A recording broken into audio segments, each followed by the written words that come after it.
Chapter 7. The orange groves are haunted. It was once a barren and stark landscape. Flat, dry, rocky, cactus, rattlers, coyotes, hares, hawks, from the foothills all the way down to the sea. The first inhabitants that had been there for hundreds of years in what later became North Orange County were a tribe called the Tongva, later called Gabrielanos by the Basque and Spanish cattle ranchers and missionaries that appropriated the land thereafter. Oil and railroad tycoons moved in later, pushing out the ranchers and their grazing lands for oil derricks, rail yards, and constructing irrigation waterways. Citrus farms started popping up all over the county then. Oranges, lemons, walnuts, and avocados grew there with great ease and abundance, building a lucrative economy. The people who built the county were a tough and rowdy lot. They were farmers, railroad brakemen, cattlemen, sheep herders, and roughnecks. There were outlaws, too, horse thieves, Mexican banditos, card cheats, and killers. They'd hide in the dark saloons after a hard day of working in the hot sun and would stumble home drunk on whiskey and get in fistfights in the crooked, muddy alleyways, or sit in the orange groves drinking moonshine under the stars and breathing in the sweet blossom night air. It was the Wild West. I'd see old pictures of those people in our local heritage museums in grainy black and white. They wore thick black suits and heavy felt hats on their heads, and the women, bustles draped in black satin gowns down to their ankles. Their eyes looked tired, but wild and determined, their skin browned in the desert sun. Their bodies were lean and hard from working the fields, the freight engines, the livestock, their hands and faces covered in soot and lead. There were no smiles on any of the faces in those pictures. There was a Mexican population that nearly rivaled the whites in numbers since the city of Fullerton was founded. They were spread across the entire city, but were mostly concentrated in a neighborhood that started at Lemon Avenue and down along Valencia Avenue, clear across to Euclid Avenue, known as Tokerstown. It was bordered by the railroad tracks and overpasses on the north end, which wrapped around the east end, cutting it off from the rest of town. Some of the homes and apartment houses along Truslow Avenue were some of the oldest in the county, made of wood frames, cement foundations, and river rocks. The date palms that lined the streets were tall and shady, and unkempt orange trees grew in nearly every garden. Orange trees just popped up like that in people's yards sometimes. You didn't have to water them or anything. They just cropped up like weeds and yielded oranges all year long. So many that most would fall to the ground and rot back into the soil. You couldn't pick them fast enough. They were like ghostly remnants from the very first orange groves that drove the economy in the beginning of the city's history. Seedlings that lie dormant under the ground that finally found life again after a rain, some loose soil, some warm sun, and grew back long after the groves had been dug up and built over with roads, storefronts, and houses.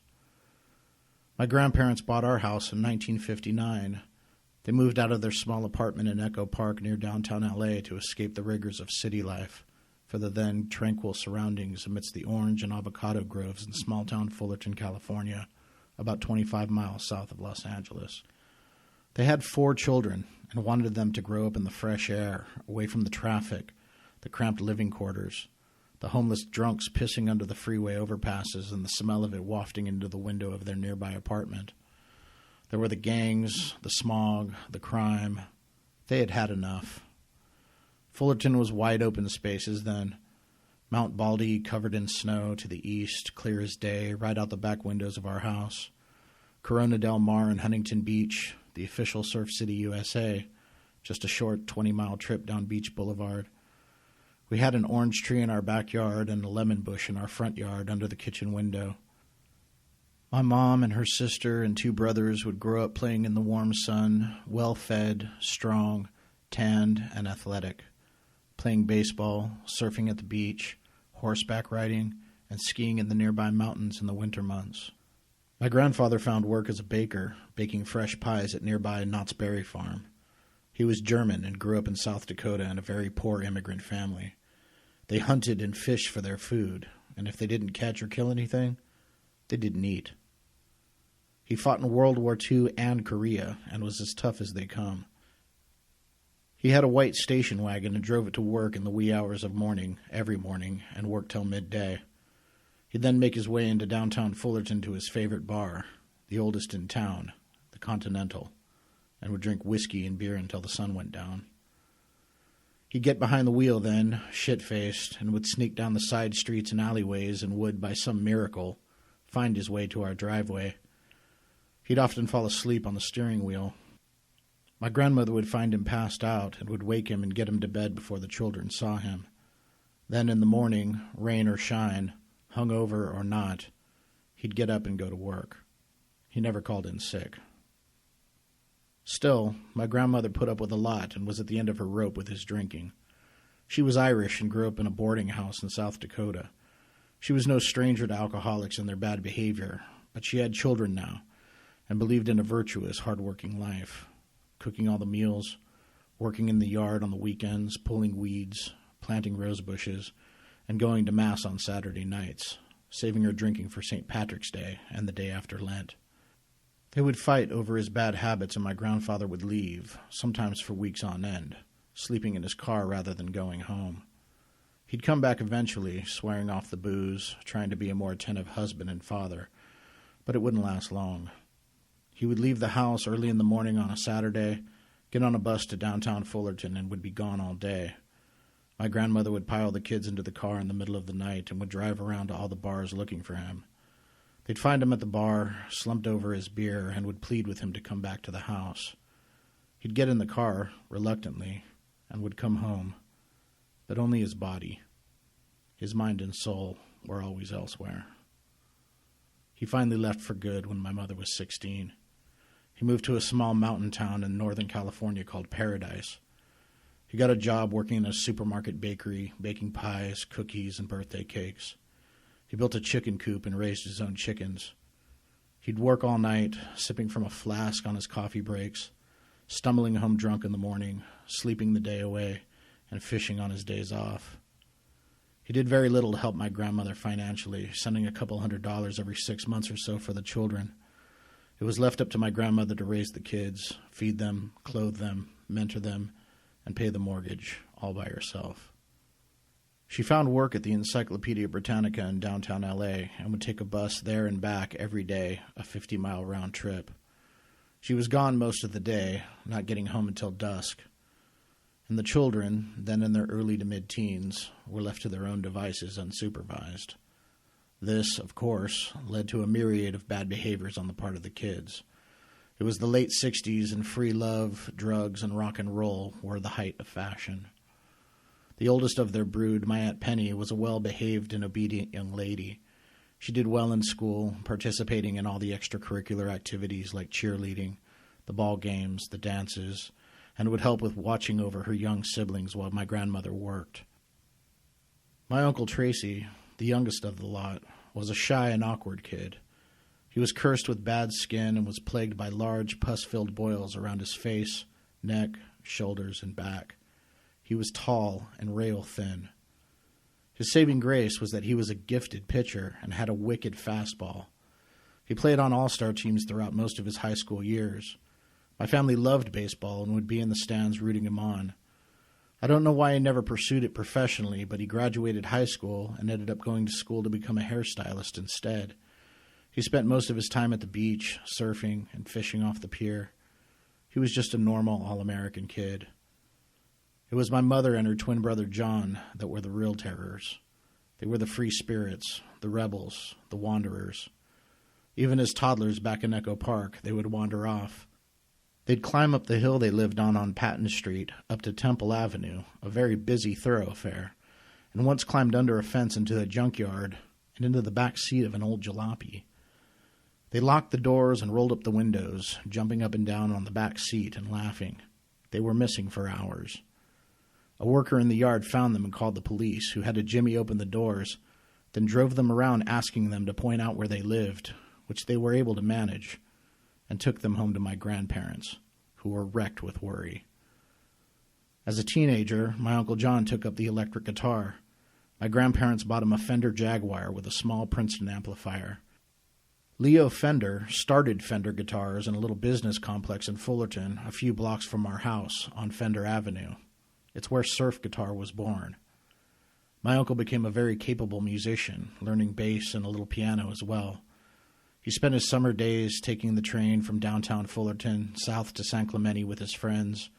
They would pile their big wooden boards into the overheads, would get off at the pier, and would surf all day in the foamy waves and gleaming sunshine, tanning a golden brown, feet calloused from the wax on their boards, fingers pruned from being in the water all day, their long, wet hair sandy and bleached from the sun.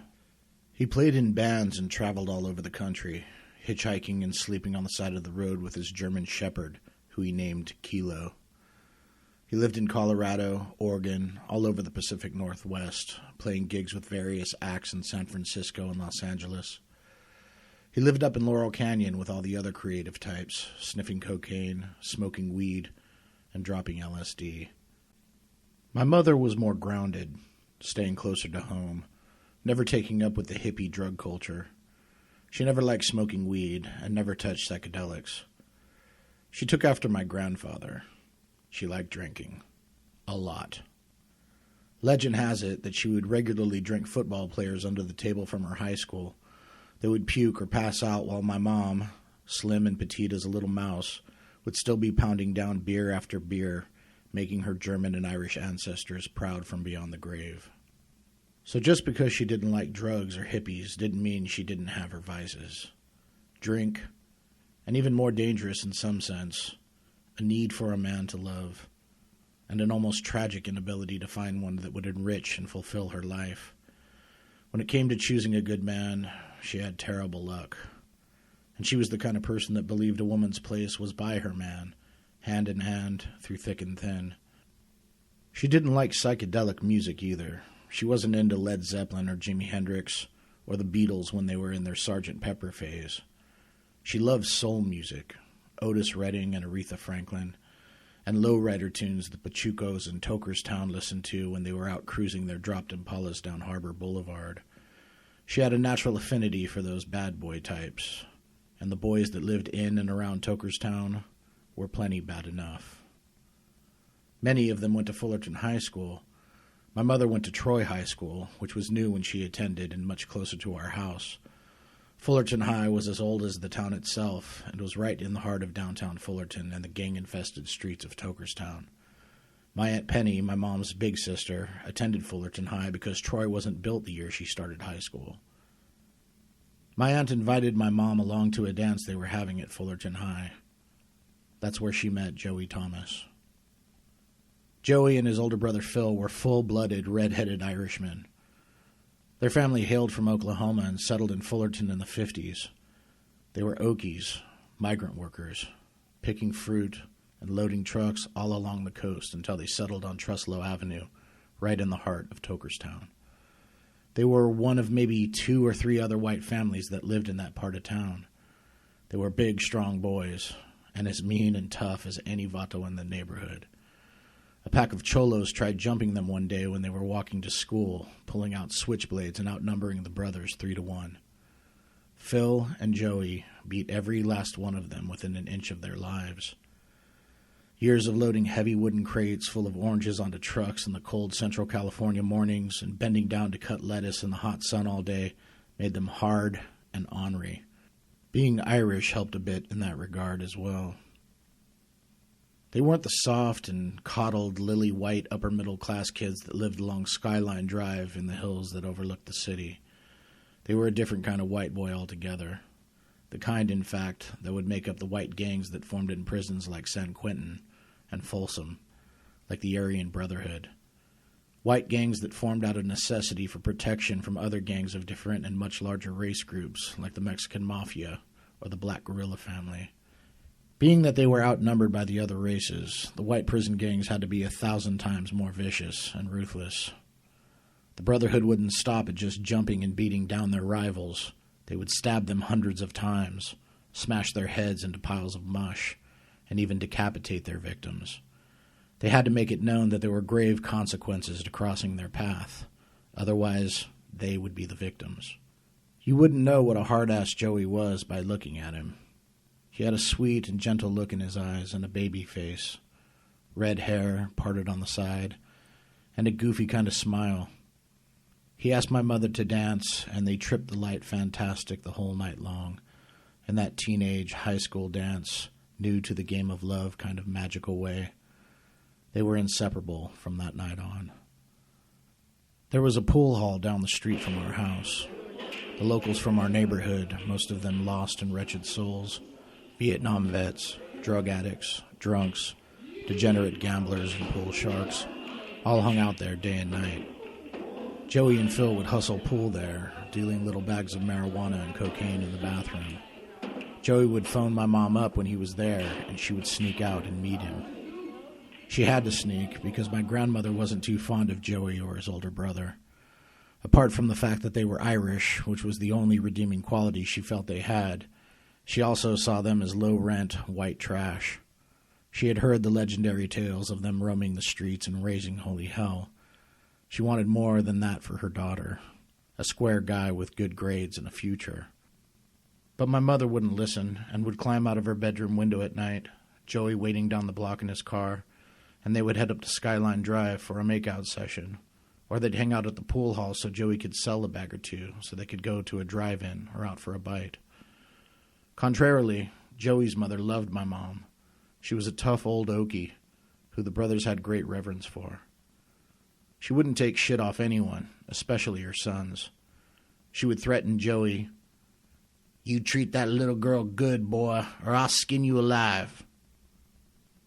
It wasn't too long before my grandmother got wise to my mom sneaking out and would get in the car in the middle of the night and would drive all over Tokerstown looking for her daughter. She'd find her and would drag her kicking and screaming back to the house, forbidding her from ever seeing Joey again. But that just wasn't going to happen. My mother would regularly and willfully disobey my grandmother's wishes and would slip away every chance she got to be with her bad boy. But in the end, my mother would learn the hard way to be careful for what she wished for. Joey and Phil started getting high on their own supply. It started with a little weed and some coke, but quickly escalated into heroin. There was a major influx of very pure and very cheap heroin coming up from Mexico and from the East, smuggled in by vets who got strung out while fighting in Vietnam. It was the purest of the pure, grown in poppy fields deep in the heavily canopied jungles of Cambodia. Joey's brother Phil got strung out so bad he eventually shot out all the veins in his arm and neck, then started into his feet and legs. The tracks became badly infected and staph set in. He let it go untreated for so long, his legs atrophied, and he became a paraplegic. Joey, who had always been a sweet and attentive boyfriend to my mother, became withdrawn and distant. He would commit petty crimes, stealing hubcaps, car batteries, shoplifting clothes and shoes from department stores, pawning them, then taking the cash and chasing down every drug dealer in town for a fix. Didn't leave a lot of time for drive-in movies or burgers and shakes with my mom. He would get busted and do short stretches in Theo Lacey Detention Center, getting out all cleaned up, swearing up and down to my mother that he was a changed man, ready to commit to a virtuous life and to getting married and starting a family. But alas, these promises would never come to pass. Joey relapsed one too many times and found himself on the receiving end of a hot dose, passing away. My mother was inconsolable. A year or so later, she met my father, Victor. My father was a devilish cad with the ladies, a good-looking son of a bitch, green eyes, dark hair, handsome face, lean, muscular body, and a princely charm. Women loved him. He grew up a couple of towns over in Norwalk. My grandfather, Angelo, was an immigrant and a hard bastard, one raised by an even harder bastard in my great-grandfather, Vito. When they still lived in Italy, my great-grandfather was a roofer and would take his sons to work with him. He would regularly fly off the handle in fits of rage and would batter my grandfather and his brother, throwing hammers at their heads, even throwing my Uncle Jerry off a 2-story building for accidentally knocking over a bucket of nails. He was only 12 years old. Luckily, he wasn't badly injured, light enough to absorb the fall, only knocking the wind out of him. My great-grandfather left for America soon after, remarrying after my great-grandmother died. The boys were not invited along, as my great-grandfather's new wife did not like his sons. They were left behind to fend for themselves. This in a time when Mussolini's nationalist fascist party were on the rise and invading every personal liberty of its citizenry. The boys, then just 16 and 14, jumped a steamer for America, penniless and alone. My grandfather made his way to Chicago, where he met my grandmother, Ann Vinciguerra. My grandfather was serving in the Army then as a military policeman. They got married and had their first son, my Uncle Robert. They made their way out to California after the war. My grandfather hated the cold weather in Illinois and wanted a climate more like the one he was used to in southern Italy. They got a small apartment in Linwood, which was mostly a white neighborhood in those days, the way Compton was at one time, before white flight. He got a job as a grocer at the Grand Central Market in downtown L.A., selling fruits and vegetables. They had 2 more sons, my Uncle Billy and my father Victor. A couple of years later, they had their first and only daughter, my Aunt Doll. They moved to Norwalk after that. My grandfather found work on an airplane assembly line, spraying down the machinery with an anti-corrosive called anodite. He started acting out in anger for the smallest of things, lashing out violently at his 3 sons. His behavior was volatile and unpredictable. He fell ill with what he thought was a bad flu. They took him to the hospital, and he underwent a battery of tests. The doctors told him he had a brain tumor and only had a few short months to live. After his death, they speculated that the violent behavior could have been a result of the tumor putting pressure on his brain, affecting the fits of rage he was uncharacteristically displaying. The doctors speculated that his job on the assembly line might have contributed to his illness. They found the corrosive he worked with was toxic and could have induced the cancer. My grandmother had to work to support her 4 children and was hardly ever home when the boys got out of school. They, too, unsupervised, went about raising Cain and chasing girls. They all joined car clubs and started building hot rods, cruising down Shoemaker Avenue and back down Norwalk Boulevard, getting in fistfights with Chicano gangs like Carmelis and White Fence, taking pills, drinking, eating burgers at the car hops that lined the boulevard, crashing parties, carloads of girls following their every move. The 3 of them, fathers to children before they were 16, which in those days meant shotgun weddings. Billy was first, married with a baby daughter at 15. Then Robert, though his relationship with his child and her mother was estranged because of his habitual drug habit and subsequent incarcerations. He was in jail more often than not. My father had 2 children before meeting my mother, my half-sister Michelle when he was 17, and my half-brother Joey when he was 20. Joey only lived to be 6, dying of leukemia. I don't remember much about him. In our neighborhood, right around the corner from our house, there was a bowling alley called the College Bowl, next to the pool hall where Joey and his brother sold dope. Next to that was a little dive bar called Ichabod's. There were no windows. It was dark inside, and stale with the smell of cigarettes and flat, sour beer taps. The outside was lined with wooden planks upon which was painted a silhouette of Ichabod Crane riding his horse, fleeing the headless horseman. This is where my parents met. My father asked my mother to dance. She took to his good looks and charm right off and grabbed his hand. He led her onto the dance floor, and they held each other close and swayed to the music. Suddenly, my mother feels a shove from behind. She turned around to see a beautiful woman with long blonde hair scowling at her. The woman grabbed my mother by the hair and jerked her to the floor. My mother grabbed the woman's hair and they started wrestling, my father frantically trying to pry them off each other.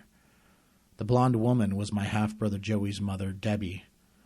The way I hear it told, Debbie wasn't willing to let my father go after he dumped her and was stalking him. She would follow him when he was leaving work, and on this night, followed him to Ichabod's to see what he was up to, saw my father dancing with my mom, and decided to cause a row. My father got them apart eventually, but that's how it started. That's where I started. A nasty catfight in a dive bar. A bar that a few years later became a hub for the burgeoning punk rock scene that started in Fullerton. Bands like The Adolescents, Social Distortion, D.I., Agent Orange, and other legendary acts like The Cramps, Gun Club, and the Go-Go's all played Ichabods in the late 70s. My father got my mother's number and called her frequently to ask her out. My mom was a bit put off by the incident in the bar that night and blew him off a few times, but my father was persistent and eventually she caved. A year later, I was born at St. Jude's Hospital on the corner of Baston Cherry Road and Harbor Boulevard on one of the hottest days in 1972. A child born of the summer sun in the blonde, grassy hills above our town. A couple years into their marriage, my father started acting extremely possessive and abusive. He would come home in a rage and would smack my mother around. After my sister was born, she had had enough and left my father. We moved in with my grandmother on Clark Avenue. It was my mother and grandmother raising my sister and I. My father would stalk my mom, driving by the house late at night and tearing down the street when she would come out to confront him, screeching his tires as he tore around the corner, waking all the neighbors. He even peered into our bedroom window late one night. She screamed and threatened to call the cops. He ran through the backyard and scurried over the fence. He left her alone finally and accepted there was no winning her back. He was nearby and would take us on weekends occasionally. He didn't contribute financially. My mom and grandmother had to bust their asses to make ends meet, which they always did admirably. As I drove down the 5 freeway towards Orange County, I recalled all of this. I drove past where my father grew up in Norwalk, and a little old house next to the freeway with bougainvillea draped over the roof, the grass overgrown. Past Knott's Berry Farm, where my grandfather baked pies, to the address my sister found for us in the heart of Tokerstown, past the graffiti-littered walls, and Tacos de Anda on Valencia and Highland. I had been in the big city for a long time and hadn't frequented my hometown in ages. I felt like a ghost haunting the dark streets and lampposts that dimly lit my youthful memories. Had I run these streets, drunk, stoned, high on acid, fondling and fucking young Mexican girls on storefront rooftops and in alleyways? Was that in this lifetime, or some other, more tranquil, less damaged one? I floated into town, lost in dreams of the past, and not knowing what the future held for us.